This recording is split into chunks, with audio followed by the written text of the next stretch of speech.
Yeah, which is Blackout the Sun. I think Blackout the Sun's probably one of those songs where it's like you hear, say the Reaper. We're two singles here. You hear the Reaper, and on one day that's your favorite song out of the two. Then you hear Blackout the Sun. It's like, wait a minute, maybe that's my favorite and everything. But John, you mentioned before that the Reaper. You used a word that I couldn't think of before, but it's the best word for it. You said anthem, and I agree. The Reaper and also Blackout the Sun, I think, are anthems. And my question is just like James. It's like what James would be asking, which was, how did that song come together?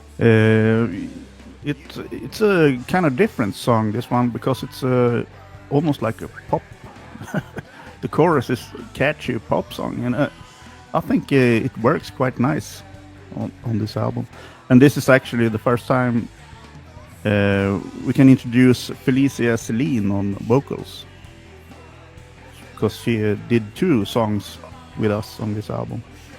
And she normally sings in a band called Höök here in town. And she's just brilliant. And I asked her if she wants to do it, and she said, yeah, why not? So that was really cool that she joined us and did some great work on the album. Well, what's cool about the chorus, though, is you wrote it in a way for people to sing along to it. You know what I mean? Like, was that always something you envisioned?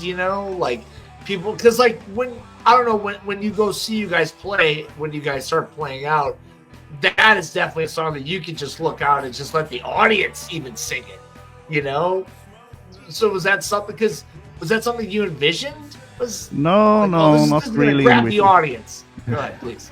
But that would be really fun to do. But that was not my vision for the song.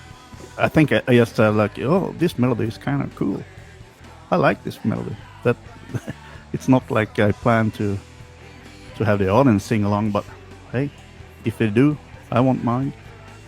That's just a positive thing. So yeah. Joe, isn't that true though? That chorus, you can totally see people just singing along to it.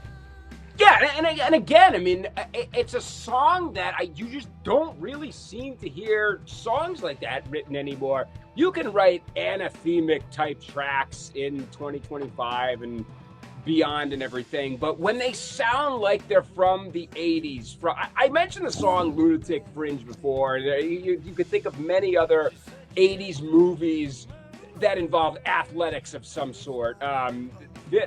That was the song that came from a movie called Vision Quest, and it was about high school wrestling. Okay, but those songs stick with us, and they really are the sound, the songs that live throughout the decades. And when you hear something like the Reaper, like Blackout the Sun, and you don't know, was that recorded yesterday or was it recorded 40 years ago? That there's something magical about that. And again, I just, wow is the only way I can summarize my thought on that. Yeah. John, what comments do you have to say about Blackout the Sun, John? I would like to hear your playing it. Now, can you see, John, people singing along to this song? Can you see it in your head? What are your comments about it? Absolutely. I like what Joe said. I mean, you're not supposed to hear if it was recorded today or 30 years ago. I mean, that if you succeed in doing that, you've done something really great with your recording, I think. No, it's a great song.